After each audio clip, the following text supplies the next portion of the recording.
ومن أحسن قولا ممن دعا إلى الله وعمل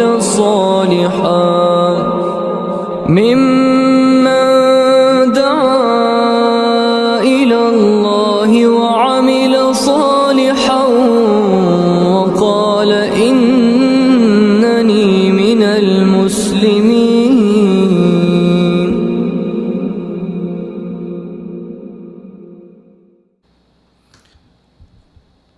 بسم الله الرحمن الرحيم. إن الحمد لله نحمده ونستعينه ونستغفره ونعوذ بالله من شرور أنفسنا ومن سيئات أعمالنا.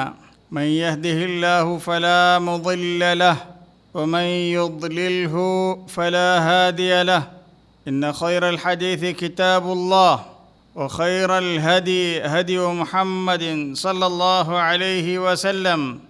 وأشهد أن لا إله إلا الله وحده لا شريك له وأشهد أن محمدًا عبده ورسوله. سبحانك لا علم لنا إلا ما علمتنا إنك أنت العليم الحكيم. رب اشرح لي صدري ويسر لي أمري واحلل عقدة من لساني يفقه قولي. اللهم انفعنا بما علمتنا وعلمنا ما ينفعنا وارزقنا علما ينفعنا وزدنا علما. اللهم إنا نعوذ بك من علم لا ينفع ومن عمل لا يرفع ومن عين لا تدمع ومن قلب لا يخشع ومن نفس لا تشبع ومن دعوة لا يستجاب لها. اللهم إنا نعوذ بك من جهد البلاء ودرك الشقاء وسوء القضاء وشماتة الأعداء. اللهم يا مقلب القلوب ثبت قلوبنا على دينك. اللهم إنا نعوذ بك من الفتن ما ظهر منها وما بطن. لائق صد احترام قابل صد اکرام عالی وقار مشاہدین اور مشاہدات سامعین اور سامعات، السلام علیکم ورحمۃ اللہ وبرکاتہ۔ جدہ دعوت سینٹر حی السلامہ مملکت سعودی عرب کے فیس بک اور یوٹیوب چینل پر آپ سب سامعین اور سامعات کا حسین استقبال ہے۔ آج پھر ہم صحیح بخاری کی کتاب الفتن سے کچھ نئی باتیں، نئی احادیث آپ حضرات اور سامعین اور سامعات کی خدمت میں پیش کرنے کی سعادت حاصل کر رہے ہیں۔ اللہ تعالیٰ سے ہماری دعا ہے کہ اللہ ہمیں حق بات کہنے، اس حق کو قبول کرنے، اس حق کو سننے سنانے، اس حق پر عمل کرنے کی ہم سب کو توفیق عطا فرمائے۔ قابل احترام سامعین اور سامعات، ہماری نیک تمنائیں اور پرخلوص دعائیں ہیں کہ رب العزت آپ سب سامعین اور سامعات کو، ناظرین اور ناظرات کو خالص دین، سچا ایمان، صحیح عقیدہ نصیب فرمائے۔ آپ سب کو صحت و عافیت کے ساتھ رکھے، دین و ایمان پر رکھتے ہوئے دین کے جملہ احکام پر عمل کی توفیق بخشے، اور جب تک اللہ ہم سب کو زندہ رکھے ہر قسم کے ظاہری اور باطنی فتنوں سے، ہر قسم کی آزمائش اور امتحانات سے محفوظ و مامون رکھے۔ قابل صد احترام مشاہدین اور مشاہدات، آج ہمارا موضوع سخن ہے اللہ سے فتنوں کے شر سے پناہ طلب کرنی چاہیے۔ امام بخاری نے صحیح بخاری میں کتاب الفتن جس کا نمبر 92 ہے، یعنی فتنوں کا بیان، اس میں ایک عنوان قائم کیا ہے، ایک باب قائم کیا ہے جس کا نام رکھا ہے باب التعوذ من الفتن، فتنوں سے پناہ مانگنا۔ گزشتہ درس میں ہم نے آپ کو بتایا تھا بعض اہل علم کا خیال ہے، اور ہر ایک کا خیال ضروری نہیں ہے کہ وہ صحیح ہو۔ کہتے ہیں کہ فتنوں کو آخری زمانے میں برا نہیں تصور کرنا چاہیے، برا نہیں ماننا چاہیے، برا نہیں خیال کرنا چاہیے۔ کہتے ہیں اس کی وجہ یہ ہے کہ ان فتنوں سے منافقین کا نفاق نمایاں ہو کر سامنے آتا ہے۔ ان فتنوں کے ذریعے سے اہل نفاق کے فتنوں کی بیخ کنی کی جاتی ہے، اور ان فتنوں کے ذریعے اہل نفاق کی جڑیں کٹتی ہیں۔ ان فتنوں کے ذریعے اہل نفاق اور اہل ایمان کے درمیان ایک نمایاں اور امتیازی خط کھینچ دیا جاتا ہے۔ یہ ہے بعض اہل علم کا خیال اور گمان، لیکن امام بخاری رحمۃ اللہ علیہ کی رائے سدید، بہترین قیمتی رائے اس کے بالکل برعکس ہے، رحمہ اللہ تعالی رحمۃ واسعہ۔ وہ ان اہل علم کا جو گمان ہے، ان کا خیال ہے، اس کی تردید فرماتے ہیں، کہتے ہیں کہ بات یہ صحیح نہیں ہے، بلکہ فتنے شر ہوتے ہیں، فتنے آزمائش کا سبب ہوتے ہیں، فتنوں کے ذریعے سے آدمی کو امتحان اور ابتلاء کے مرحلے سے گزرنا پڑتا ہے۔ فتنے بڑی بڑی مصیبتوں کا پیش خیمہ ہوتے ہیں، اس لیے ان فتنوں کے شر سے اللہ تعالیٰ سے پناہ مانگتے رہنا چاہیے۔ اسی لیے امام بخاری رحمۃ اللہ علیہ نے صحیح بخاری میں کتاب الفتن میں 2-3 حدیثیں آپ نے لائی ہیں۔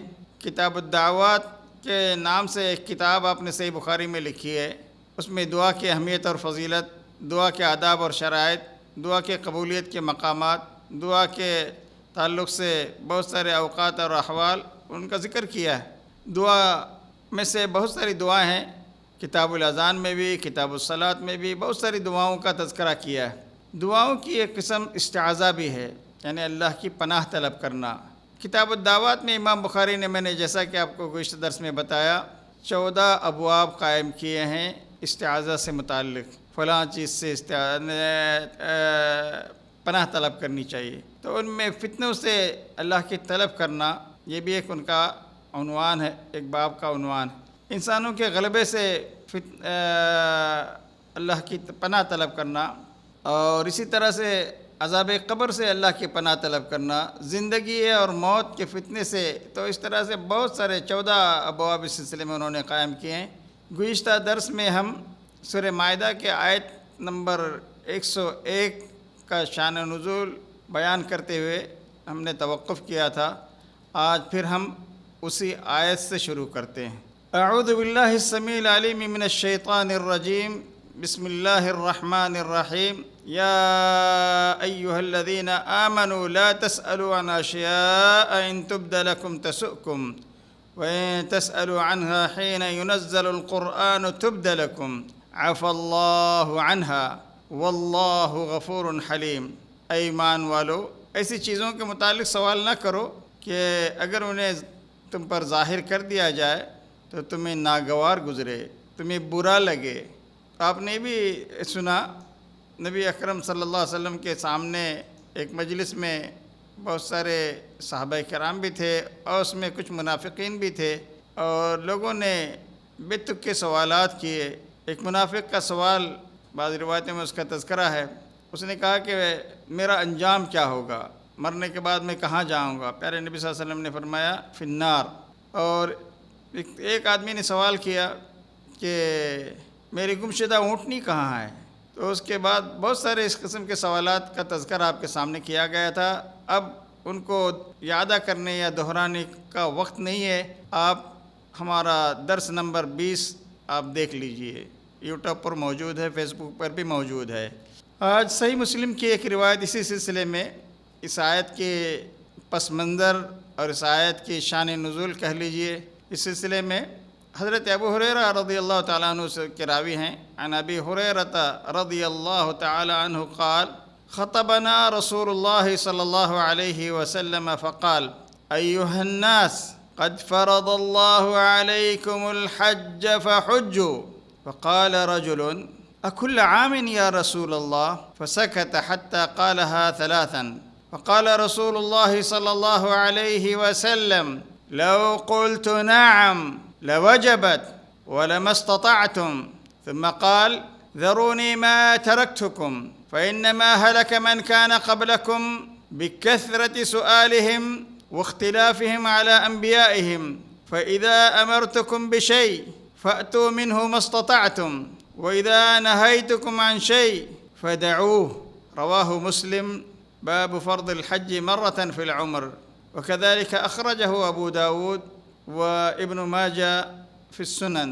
اس حدیث کے تعلق سے حضرت علی فرماتے ہیں اس آیت کا پس منظر بیان کرتے ہوئے، جب آیت قرآن مجید کی وَلِلَّهِ عَلَى النَّاسِ حِجُّ الْبَيْتِ مَنِ اسْتَطَاعَ إِلَيْهِ سَبِيلًا، یہ آیت نازل ہوئی تو صحابہ کرام میں یہ روایت ترمذی میں موجود ہے، اور سوال کرنے والے صحابی کا نام کا بھی ذکر ہے کتاب التفسیر میں۔ حضرت اقرا بن حابس نے سوال کیا، اے اللہ کے رسول، جب آپ نے یہ آیت تلاوت کی اور وہ یہ خطبہ دیا جیسا کہ حضرت ابو ہریرہ نے کہا کہ خطبنا رسول اللہ صلی اللہ علیہ وسلم، نبی اکرم صلی اللہ علیہ وسلم نے ہمیں ایک مرتبہ خطبہ دیا اور اس میں آپ نے ارشاد فرمایا ایھا الناس، لوگو قد فرض اللہ علیکم الحج فحجوا، اللہ نے تم پر حج فرض کیا ہے، تم حج کیا کرو۔ تو فقال رجل، صحیح مسلم کی اس روایت میں ایک آدمی کا تذکرہ ہے، لیکن ترمذی کی روایت میں اس آدمی کا نام وہ صحابی رسول حضرت اقرع بن حابس رضی اللہ تعالیٰ عنہ ہیں۔ کتاب التفسیر میں، ابواب التفسیر میں امام ترمذی نے ان کا نام ذکر کیا ہے۔ بہرکیف جب آپ نے حج کا تذکرہ فرمایا تو اس کے بعد آپ کا بیان جب ختم ہوا تو ایک آدمی نے اس موقع پر آپ سے سوال کیا اکل عام یا رسول اللہ، کیا ہر سال ہمیں حج کرنا پڑے گا؟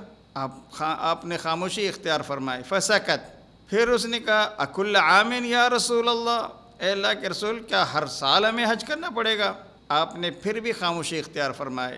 پھر اس نے سوال کیا اکل عام یا رسول اللہ، حتی قالها ثلاثا، حدیث میں اسی مسلم کی روایت میں کیا جیسا کہ آپ نے سنا 3 مرتبہ اس نے جب کہا تو فقال رسول اللہ صلی اللہ علیہ وسلم، نبی اکرم صلی اللہ علیہ وسلم نے فرمایا لو قلت نعم، اگر میں ہاں کہہ دوں لوجبت، تو حج ہر سال فرض ہو جاتا، ولما استطعتم، اور تم لوگ حج نہیں کر سکتے۔ آپ نے پھر فرمایا درونی ما ترکتکم، جب تک میں تمہیں چھوڑے رکھوں تم اسی حال پر رہو۔ فإنما هلك من كان قبلكم بكثرة سؤالهم واختلافهم على أنبيائهم، گزشتہ امتوں میں جو ہلاکت اور تباہی آئی تھی اس کا ایک سبب ان کے نبیوں سے ان کے امتیوں نے کثرت سے سوالات کیے اور ان سے اختلافات کیے، اس لیے تم وہ کام مت کرو جو اگلی امتوں نے کیا ہے جس کی وجہ سے ان پر تباہی اور بربادی آئی۔ فَإِذَا أَمَرْتُكُمْ بِشَيْءٍ، جب میں تمہیں کسی چیز کا حکم دوں، فَأْتُوا مِنْهُ مَا اسْتَطَعْتُمْ، مقدور بھر کوشش کرو، حتی امکان کوشش کرو کہ اس حکم کی بجاوری تم کرو۔ وَإِذَا نَهَيْتُكُمْ عَنْ شَيْءٍ فَدَعُوهُ، جب میں تمہیں کسی چیز سے روکوں تو اس کو چھوڑ دو۔ تو نبی اکرم صلی اللہ علیہ وسلم پھر اس کے بعد اس حدیث جیسا کہ گزشتہ درس میں آپ نے سنا، جب اس حدیث کو حضرت قتادہ روایت کرتے تھے تو سورہ مائدہ کی آیت نمبر 101 کی تلاوت کیا کرتے تھے، یا ایھا الذین آمنوا لا تسألوا عن اشیاء ان تبد لکم تسؤکم الی آخر الآیہ۔ اس حدیث سے معلوم ہوا آپ نے جو منع کیا سوالات کرنے سے اور اگلی امتوں کی تباہی کا سبب بتایا، اس کی وجہ یہ تھی کہ جب ہر چیز سوال کرنے سے ہر چیز کھول کر بیان کر دی جاتی ہے، بعض وقت یہ بہت ساری دشواریوں کا سبب بنتی ہے۔ یہ چیز سوال کے مجمل میں بڑی گنجائش رہتی ہے، سائل کے سوال کے جواب میں حضور اگر ہاں فرما دیتے، نبی اکرم صلی اللہ علیہ وسلم ہاں فرما دیتے تو ہر سال حج فرض ہوتا۔ ہر سال اگر حج فرض ہوتا تو امت محمدیہ کو کتنی مالی پریشانیوں کا سامنا کرنا پڑتا، کتنی بدنی تکلیف اور مشقت ہوتی، کس قدر مال و دولت خرچ کرنا پڑتا۔ تو اس کے علاوہ بھی بری بحری فضائی سفروں کی مشقتیں بھی جھیلنی پڑتی تھی۔ تو معلوم ہوا کہ کبھی کبھی سوالات اور فضول قسم کے سوالات آدمی کے لیے باعث مشقت بنتے ہیں اور اگلی امتوں کی تباہی کا ایک سبب کثرت سوال اور ان کے انبیاء سے ان کی امتوں نے اختلافات کیے تھے۔ اسی طرح سے امام بخاری رحمۃ اللہ علیہ نے کتاب الاعتصام بالکتاب والسنہ میں اللہ کی کتاب اور پیارے نبی صلی اللہ علیہ وسلم کو مضبوطی سے تھامے رہنا ایک باب قائم کیا، ایک عنوان قائم کیا، ایک کتاب لکھی ہے اس عنوان سے۔ تو اس کتاب میں امام بخاری نے ایک باب قائم کیا ہے، باب ما یکرہ من کثرت السؤال وتکلف ما لا یعنی، بے فائدہ بہت زیادہ سوالات کرنا منع ہے، اس باب کا مطلب ہے۔ جیسا کہ آپ نے سنا ایک آدمی نے آ کے اللہ کے نبی سے کہا یا نبی اللہ من ابی، آپ نے بتا دیا ابو کا فلان۔ ایک نے کہا من انا این انا، میرا حشر کیا ہوگا، کہاں رہوں گا میں مرنے کے بعد؟ آپ نے کہا فی النار۔ تو یہ پوچھنے والا کہ میرا انجام کیا ہوگا، اس مجلس میں ایک منافق موجود تھا، جیسا کہ دوسری روایت میں اس کی صراحت ہے۔ اسی طرح سے امام بخاری نے ایک اور روایت اسی کتاب الاعتصام میں باب ما یکرہ من کثرت السؤال و تکلف ما لا یعنی، بے فائدہ بہت سے سوالات کرنا منع ہے۔ تو اس باب میں ایک حدیث لائے ہیں، حضرت انس کہتے ہیں قال رسول اللہ صلی اللہ علیہ وسلم لن یبرح الناس یتساءلون حتی یقولوا هذا اللہ خالق کل شیء فمن خلق اللہ۔ حضرت انس بیان کرتے ہیں کہ نبی اکرم صلی اللہ علیہ وسلم نے فرمایا انسان برابر مسلسل سوال پر سوال کرتا رہے گا، یہاں تک کہ ایک وقت ایسا آئے گا کہ اس کی کثرت سے سوال کرنے کی جرأت اس کو یہاں تک پہنچا دے گی، تو کہے گا یہ تو ساری کائنات کو اللہ نے پیدا کیا ہے، ہذا اللہ خالق کل شیء، یہ اللہ ہے جو ہر چیز کا پیدا کرنے والا ہے۔ فمن خلق اللہ، اب سوال یہ ہے کہ اللہ کو کس نے پیدا کیا؟ تو یہ جو ابواب امام بخاری نے کتاب الاعتصام میں قائم کیے ہیں، امام بخاری کے سامنے 3 بڑے مقاصد تھے اس قسم کے عنوان اور ابواب کے۔ پہلا بڑا مقصد یہ تھا کہ شریعت میں بغیر کسی ضرورت کے کثرت سوالات کی ممانعت بیان کرنا۔ دوسرا اہم مقصد امام بخاری کے سامنے لا یعنی بے فائدہ تکلفات سے بچنا، اور تیسرا اہم مقصد سورہ مائدہ کی آیت کا پس منظر بیان کرنا۔ جیسا کہ آپ نے سنا کہ آپ نے ایک مرتبہ خطبہ دیا اور اس خطبے میں آپ نے حج کی فرضیت کا ذکر کیا، جیسا کہ صحیح مسلم میں ذکر ہے۔ تو اس میں ایک شخص موجود تھا جو منافقین میں سے تھا، اس نے کہا کہ اللہ کے نبی آپ مجھے بتائیے کہ میں مرنے کے بعد کہاں جاؤں گا؟ آپ نے کہا فی النار۔ اور اسی یہ روایت صحیح بخاری میں گزر چکی ہے تفصیل کے ساتھ کہ قیامت سے پہلے نبی اکرم صلی اللہ علیہ وسلم نے ظہر کی نماز کے بعد آپ نے خطبہ دیا، تو اس میں قیامت سے پہلے پیش آنے والے ہولناک واقعات جو رونما ہونے والے ہیں ان کا تذکرہ فرمایا۔ تو صحابہ کرام پر خصوصاً جو اس مجلس میں موجود تھے بڑا خوف طاری ہوا، بہت زیادہ رونے لگے ہو، ہر ایک اپنے چہرے پہ کپڑا ڈالا ہوا تھا۔ لاف الثوب لافا فإذا كل رجل لاف ثوبہ یبکی، ہر آدمی ہچکیاں لے کر رو رہا تھا۔ اور اسی موقع پر حضرت عبداللہ ابن حذافہ نے پیارے نبی صلی اللہ علیہ وسلم کو سے سوال کیا کہ من ابی، میرے ابو کون ہیں؟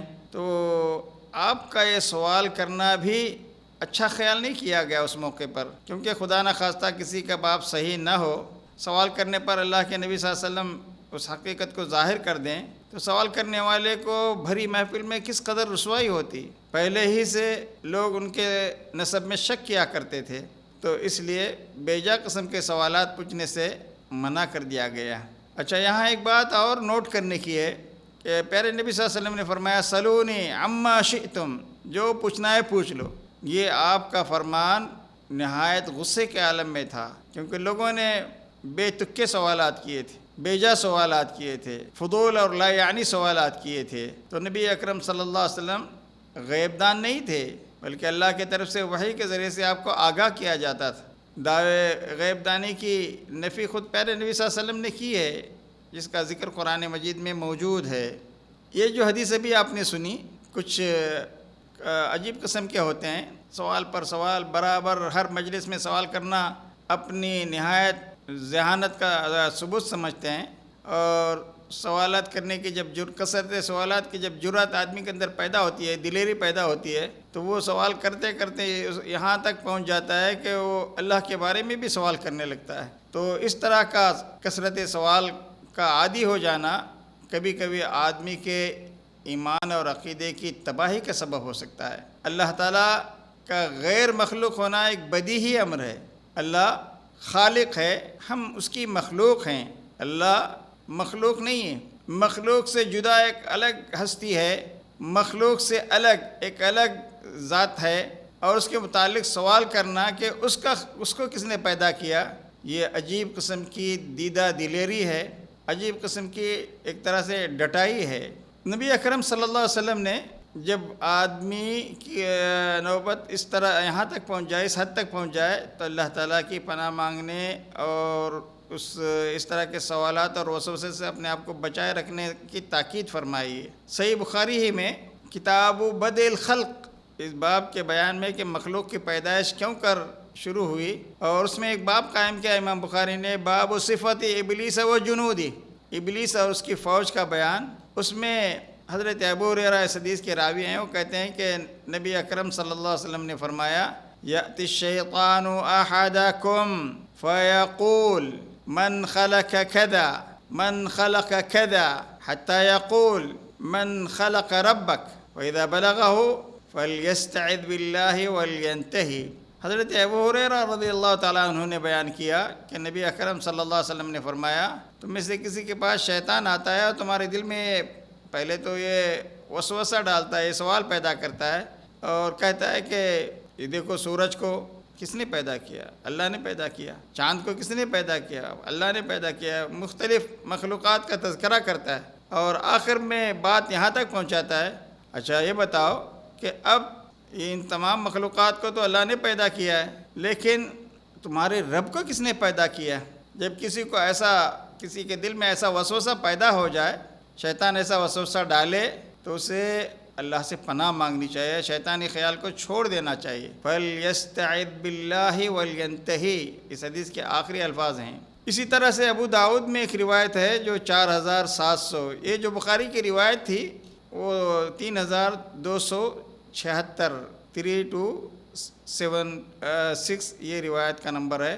اب جس روایت کا میں تذکرہ کرنے جا رہا ہوں وہ سنن ابو داؤد کی روایت ہے، 4722 حدیث حضرت ابو ہریرہ اس کے راوی ہیں۔ عن ابی ہریرہ قال سمعت رسول اللہ صلی اللہ علیہ وسلم یقول فإذا قالوا ذلك فقولوا اللہ احد اللہ الصمد لم یلد ولم یولد ولم یکن له کفوا احد ثم لیدفل عن یساره ثلاثا ولیستعذ من الشیطان۔ جب انسان کو اس قسم کے وسوسے آئیں تو اس کو اللہ احد، اللہ الصمد، اللہ ایک ہے، اکیلا ہے، یکتا ہے، اللہ بے نیاز ہے، اس کی کوئی اولاد نہیں ہے اور نہ وہ جنا گیا ہے، اس کا کوئی ہمسر اور مد مقابل بھی نہیں ہے۔ یہ سورہ اخلاص کے جملے آیتیں کہنے کے بعد ثم لیدفل عن یسارہ ثلاثا، 3 مرتبہ اپنے دائیں جانب تھوک دے، اور ہلکا سا تھوکنے کا مطلب یہ نہیں ہے کہ کوئی بازو آدمی بھی ہے تو اس پر آپ اپنا سارا بلغم نکال کے اس پہ تھوک دیں، نہیں، اس طرح سے آپ تھوک دیں ہلکا سا۔ ایک روایت میں ہے کہ پھر اس کے بعد آمنت باللہ پڑھے، صحیح مسلم کی روایت میں۔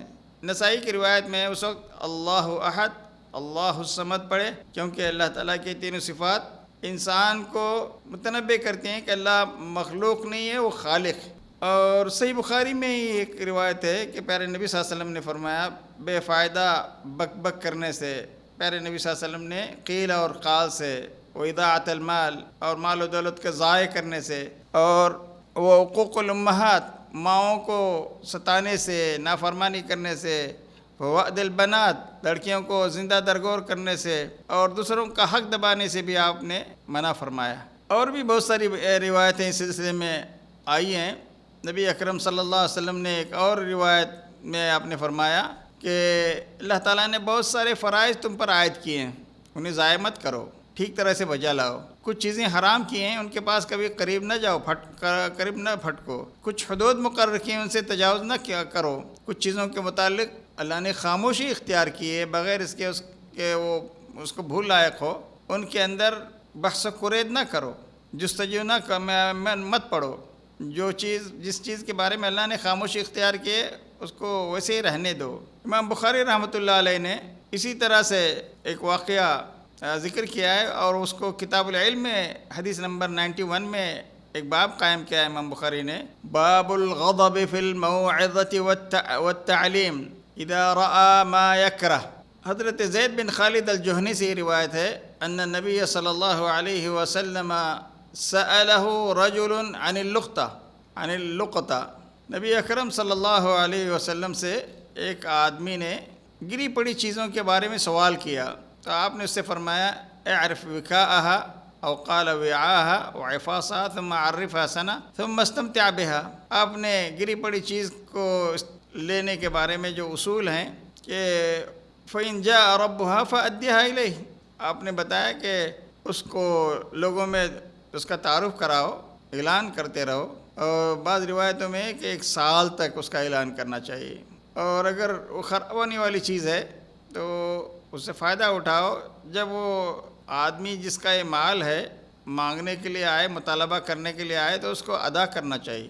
تو اس موقع پر ایک آدمی نے پیارے نبی صلی اللہ علیہ وسلم سے سوال کیا، فضالۃ الابل، اگر کسی کا اونٹ گم ہو گیا تو کیا اس کو بھی میں لے جا سکتا ہوں اپنے ساتھ میں؟ فغضب حتی احمرت وجناہ او قال احمر وجہہ، صحابی رسول کہتے ہیں کہ آپ انتہائی غضبناک ہو گئے، آپ کے رخسار مبارک سرخ ہو گئے، یا ایک روایت میں او قال، راوی کو شک ہے، احمر وجہہ، یا آپ کا چہرہ سرخ ہو گیا غصے سے۔ آپ نے فرمایا وما لک ولہا معها سقاؤها وحداؤها، اونٹ کو تم اس کے بارے میں کیوں سوال کر رہے ہو؟ وہ تو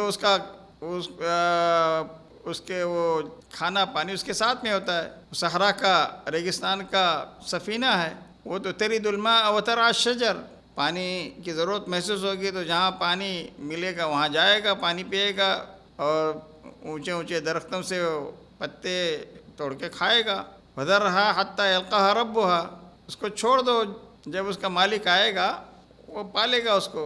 ایک نے سوال کیا فضالۃ الغنم، بکری اگر کسی کی گم شدہ ہے تو کیا کریں؟ لک او لاخیک او للذئب، یا تو تم اس کو لے جاؤ گے یا تم نہیں لے جاؤ گے تو کوئی اور تمہارا بھائی لے جائے گا، یا بھیڑیے کے حوالے ہو جائے گی، اگر گھر پہ نہیں پہنچے گی تو اگر بھیڑیا نے دیکھ لیا اس کو تو کھا لے گا۔ تو اس حدیث میں نبی اکرم صلی اللہ علیہ وسلم کے ناراض ہونے کا ذکر ہے۔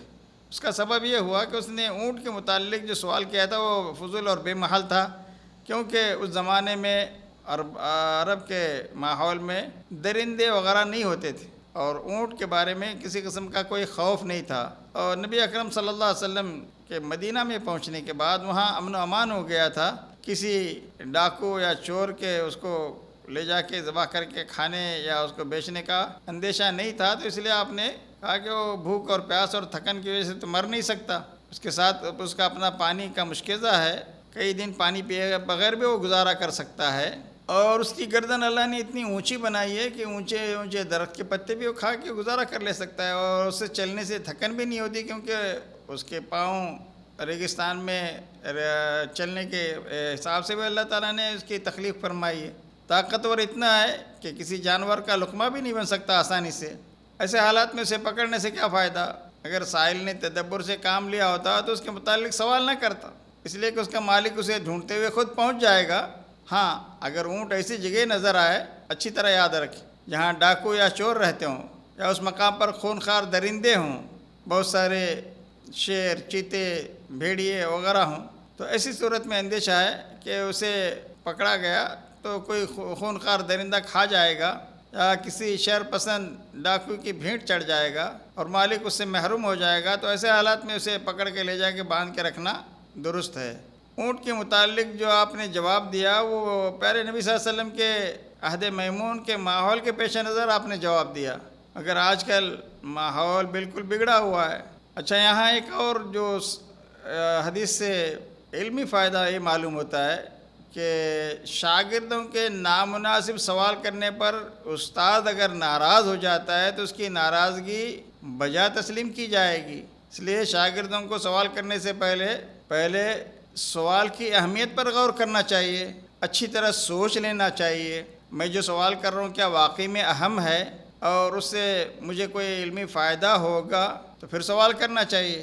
پہلے سوچیں، اچھی طرح سے غور کریں، تدبر کریں سوال کی اہمیت پر، سوال کس طریقے سے اس کا صیغہ بنایا جائے، مہذب انداز سے پوچھیں، اور اگر واقعی میں سوال کرنا فضول ہے تو سوال نہیں کرنا چاہیے۔ اس حدیث میں لقطہ، گرے پڑے چیزوں کے بارے میں تذکرہ ہے، تو تشہیر کرنا چاہیے، اس کو اٹھانا ہے تو اٹھا کر آپ کو پوچھنا ہوگا یہ چیز پڑی ہوئی ہے یہاں پر، یہ کس کی ہے، جہاں پڑی ہوئی ہے 1 سال تک آپ اس کو اس مقام پہ پہنچیں اور روزانہ اعلان کرتے رہیں، آواز دیتے رہیں، کوئی نہ آئے تو پھر اس سے استفادہ کیا جا سکتا۔ تو اٹھانے والا اگر مالدار ہے، اس کی 2 صورتیں ہیں، اٹھانے والا اگر مالدار ہے تو کسی نادار کو صدقے کے طور پر دے کر ثواب کمائے، اگر اٹھانے والا غریب ہے خود تو مالک کی طرف سے اسے خود پر بطور صدقہ صرف کرے۔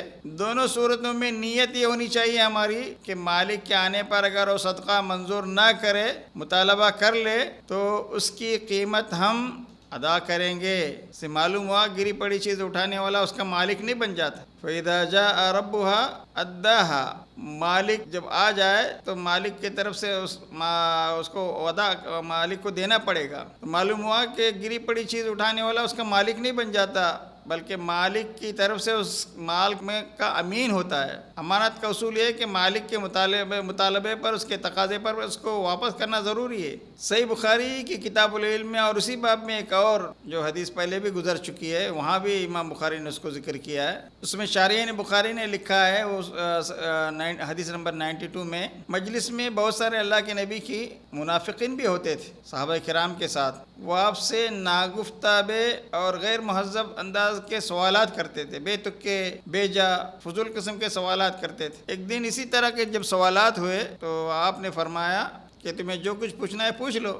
آپ نے یہ بات غصے میں فرمائی تھی، اس لیے ہر سوال پر آپ کا غصہ بڑھتا گیا۔ اور موقع کو غنیمت سمجھ کے ایک صحابی تھے جن کے نسب میں لوگ شک کیا کرتے تھے، حضرت عبداللہ ابن حذافہ، اور ان کے نسب کے متعلق بہت لوگ چڑھایا کرتے تھے۔ تو اس موقع کو غنیمت سمجھتے انہوں نے پوچھ دیا کہ اللہ کے نبی میرے باپ کون ہیں؟ اسی طرح سے ایک اور صحابی تھے سعد بن سالم مولا شیبہ، انہوں نے بھی اسی قسم کا سوال کیا۔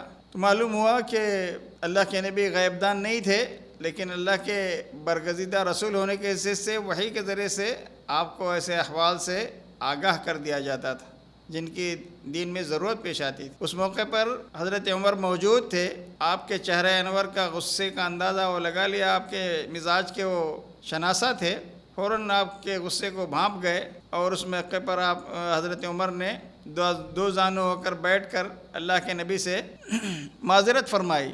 بہرکیف امام بخاری نے کتاب الاعتصام میں اسی سے تعلق رکھنے والے ایک باب قائم کیا ہے، باب ما یکرہ من کثرت السؤال و تکلف ما لا یعنی، اور اس کتاب میں کتاب الفتن میں 3 حدیثیں لائے ہیں، کتاب الدعوات میں 14 ابواب قائم کیے ہیں، اور کتاب الاعتصام میں 8 حدیثیں ذکر کیے ہیں۔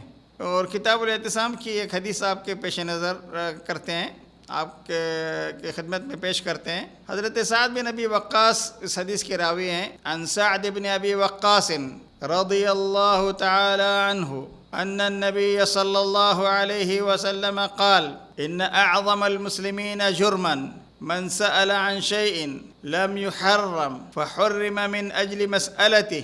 حضرت سعد بن ابی وقاص رضی اللہ تعالیٰ عنہ کہتے ہیں کہ پیارے نبی صلی اللہ علیہ وسلم نے فرمایا، من سأل عن ان اعظم المسلمین جرما، بلا شبہ مسلمانوں میں سب سے بڑا قصوروار وہ مسلمان ہے، من سأل عن شيء لم يحرم، جس نے ایک ایسی بات پوچھی جو شریعت میں حرام نہیں تھی، لیکن اس کے پوچھنے کی وجہ سے وہ چیز حرام ہو گئی۔ نبی شارع علیہ السلام نے، نبی اکرم صلی اللہ علیہ وسلم نے جواب میں اللہ کے حکم سے بتایا کہ یہ چیز حرام ہے۔ اگر وہ نہ پوچھتے تو بہت ممکن ہے اجمال باقی رہتا اور مسلمانوں کے لیے آسانی رہتی۔ اسی لیے آپ نے فرمایا ان اعظم المسلمین جرما من سأل عن شيء لم يحرم فحرم من اجل مسألته۔ تو میرے بھائیو، ان احادیث سے کا مطلب یہ نہیں ہے کہ انسان کے اوپر جو عبادات فرض کی گئی ہیں، بہت سارے اعمال فرض ہیں، نماز پڑھنا، روزہ رکھنا، حج کرنا، زکوٰۃ دینا، وضو کرنا، غسل کرنا، بہت سارے اعمال اس پر فرض ہیں۔ اگر جو عبادات اور اعمال انسان پر فرض ہیں، ایک مکلف انسان پر جب وہ بالغ ہو جاتا ہے، ان کے متعلق اس کو ضرور معلومات حاصل کرنی چاہیے، علم حاصل کرنا چاہیے، پوچھنا چاہیے۔ اگر کسی کو معلوم نہیں ہے بیوی سے ہم بستری کرنے کے بعد غسل کیسے کرنا چاہیے، تو علماء کے صحبت میں بیٹھ کے اس سے معلومات حاصل کرنی چاہیے۔ اس سے زائد سوال کرنے کے متعلق لوگوں کی 2 قسمیں ہیں۔ کچھ لوگ اپنے اندر بصیرت اور سمجھ بوجھ رکھتے ہیں، تو ایسے انسان کو سوال کرنے میں کوئی حرج نہیں، بلکہ اسے چاہیے کہ معلومات میں اضافے کے لیے سوال کرے تاکہ اس کی علمی بصیرت میں اضافہ ہو۔ لوگوں کی ایک قسم یہ ہے جس میں فہم و بصیرت کی استعداد موجود نہیں ہے، تو اسے خواہ مخواہ سوالات کے چکر میں نہیں پڑے رہنا چاہیے، بلکہ اپنے اوقات اللہ کی عبادت میں گزارنا چاہیے۔ اور جب کبھی کسی جگہ بعض لوگوں کی فطرت ہوتی ہے، کوئی پروگرام ہوتا ہے اور کوئی جلسہ جلوس ہوتا ہے تو جلسے جلوس کے موقع پر جب بڑے بڑے علماء پہنچتے ہیں تو آپس میں نوجوان آج بہت سارے شکار آئے، چلو اپنے سوالات، تم اپنا سوال کرو، میں اپنا سوال کرتا ہوں، دیکھیں گے یہ ان کا بڑا شور ہے نا لوگوں میں، تو کتنے پانی میں ہیں۔ تو اس طرح کے علماء کو تنگ کرنا سوالات کر کے یہ شرعاً جائز نہیں ہے۔ قرآن میں دین کی اندر بصیرت حاصل کرنے کے لیے سوال کرنے کا حکم ہے، سوال کرنے کے بارے میں اللہ نے حکم دیا ہے۔ سورہ نحل کی آیت نمبر 43 میں اللہ کا فرمان ہے فَاسْأَلُوا أَهْلَ الذِّكْرِ إِن كُنتُمْ لَا تَعْلَمُونَ، پوری آیت وَمَا أَرْسَلْنَا مِن قَبْلِكَ إِلَّا رِجَالًا نُوحِي إِلَيْهِمْ فَاسْأَلُوا أَهْلَ الذِّكْرِ إِن كُنتُمْ لَا تَعْلَمُونَ، ہم نے آپ سے پہلے مردوں کو رسول بنا کر، مردوں ہی کو رسول بنا کے بھیجا ہے جن کی طرف ہم وہی نازل کرتے تھے۔ فَاسْأَلُوا أَهْلَ الذِّكْرِ، بس اگر تمہیں علم نہ ہو، إِن كُنتُمْ لَا تَعْلَمُونَ، اگر تمہیں علم نہ ہو تو اہل علم سے سوال کرو۔ سوال کرنے سے منع نہیں ہے بصیرت حاصل کرنے کے لیے۔ اس آیت اور حدیث میں کوئی تضاد اور تناقض نہیں ہے، منافی نہیں ہے۔ حدیث کا مطلب یہ ہے کہ ایک حکم ثابت نہیں ہے تو اس کے متعلق سوال کرنا منع ہے، اور آیت کریمہ میں ثابت شدہ حکم کے متعلق سوال کرنے کا جواز ہے۔ ایک چیز نماز، یہ فرض ہے، نماز فرض ہے، اگر آدمی کو اس نماز کے تعلق سے کچھ معلومات حاصل کرنی ہے تو سوال کر سکتا ہے۔ تو آیت میں ثابت شدہ حکم کے متعلق سوال کرنے کا جواز ہے، جس کی وضاحت طلب کی جا سکتی ہے، اس کی نوعیت کے تعلق سے سوال کیا جا سکتا ہے۔ نماز میں قیام رکن ہے یا فرض ہے یا واجب ہے، پوچھا جا سکتا ہے۔ اسی طریقے سے رکوع میں رکوع کرنا، سجدہ کرنا، یہ ارکان میں ہے، واجبات میں ہے، اس طرح کی چیزیں سیکھ سکتا ہے آدمی معلومات پر سوال کر کے۔ تو بہرکیف ساتھیو، اللہ آپ سب کو خوش رکھے۔ ہماری دلی دعا ہے کہ اللہ آپ کو دین کا صحیح علم عطا فرمائے، اللہ آپ کے دین و ایمان کی حفاظت فرمائے، ہر قسم کے شرور، آفتوں، بلاؤں اور فتنوں سے آپ کو محفوظ رکھے۔ آج کے لیے اتنا ہی کافی ہے۔ آپ نے دین کا علم حاصل کرنے کے لیے اپنا بڑا قیمتی وقت دیا، اس کے لیے ہم آپ کے بے حد ممنون اور مشکور ہیں۔ جزاکم اللہ کل خیر۔ اب آپ اپنے بھائی ابو سعید کو اجازت دیجیے۔ زندگی نے وفا کی تو اگلے حلقے میں بہت جلد دوبارہ ملاقات ہوگی انشاءاللہ العزیز۔ والسلام علیکم ورحمۃ اللہ وبرکاتہ۔